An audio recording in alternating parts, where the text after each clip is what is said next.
Hey there, how's it going? So we are solving logarithmic equations, and they're asking me to give an exact answer, which means no calculators. So stay off those calculators. Got it? All right, so what are we solving for here? We're solving for x. Now, remember, you read from left to right.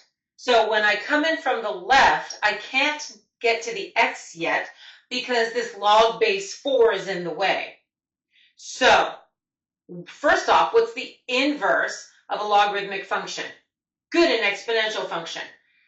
And the only way an exponential function and a logarithmic function are inverses of each other is if they have the same base. Excellent.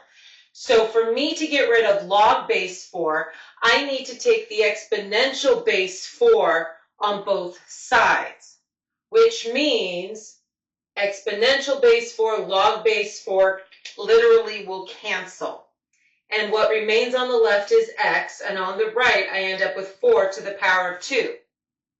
Well, that's nice. X is by its lonesome. I know 4 to the power of 2, that's 16, et voila, finished. Good? Okay, I have some examples coming your way. Work on them before you find my answer key video. Have fun with this stuff, guys. Catch you on the flip side.